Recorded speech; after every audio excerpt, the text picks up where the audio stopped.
के तहत हो रहे समाजवादी पार्टी के 2 दिवसीय प्रशिक्षण शिविर में सम्मिलित होने के लिए अखिलेश यादव सीतापुर पहुंचे, जहां उन्होंने इंडिया गठबंधन को लेकर बड़ा बयान दिया। कहा कि अगर ये मुझसे पहले दिन पता होता कि विधानसभा स्तर पर कोई गठबंधन नहीं है तो इंडिया का तो कुछ मिलने नहीं जाता हमारी पार्टी के लोग, और ना ही हम कभी सूची देते कांग्रेस के लोगों को। गठबंधन केवल उत्तर प्रदेश में केंद्र के लिए होगा तो इसका विचार किया जाएगा। आप लोग में अगर ये जानकारी मिल रही है कि गठबंधन केवल दिल्ली के स्तर पे, तो ठीक है, दिल्ली के स्तर पे जब बात होगी तो की जाएगी।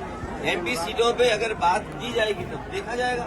अगर मुझे ये पता होता कि प्रदेश स्तर पे कोई गठबंधन नहीं है, वो नहीं है, हमने स्वीकार कर लिया, इसीलिए हमने अपने पार्टी के टिकट घोषित कर दिए। इसमें क्या गलत किया है? इसलिए मैं कह रहा हूँ कि आप लोग भी ऐसे छोटे नेता जो कांग्रेस के हैं, और मैं कांग्रेस पार्टी के बड़े नेताओं से यही अपील करूंगा, निवेदन करूंगा कि अपने छोटे नेताओं से या कोई दल क्या कह रहा है, इंडिया गठबंधन, हम ही कंफ्यूज हो गए होंगे। इसका मतलब अगर हम उन मीटिंगों में बैठे हैं तो हम ही कंफ्यूज रहे होंगे। इसीलिए जिस व्यक्ति के बारे में आप बात कर रहे हो, मुझे नहीं पता कि कांग्रेस पार्टी का कौन व्यक्ति इस तरह की बात कर रहा है। हमें तो ये लगा कि जब मध्य प्रदेश के मुख्यमंत्री जो रहे, पूर्व में कई बार मुख्यमंत्री रहे, उन्होंने मीटिंग बुलाई और पूछा समाजवादी पार्टी से, हमने अपनी पूरी परफॉर्मेंस बताई, किस समय पर समाजवादी पार्टी के विधायक कहाँ जीते हैं, कभी 1 जीते, कभी 2 जीते, कभी 5 जीते, और किस जगह हम नंबर 2 पे रहे।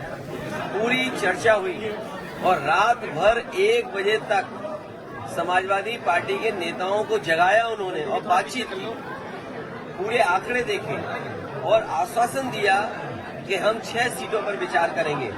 लेकिन जब रिजल्ट आया, घोषित की गई सीटें, तो समाजवादी पार्टी शून्य रही।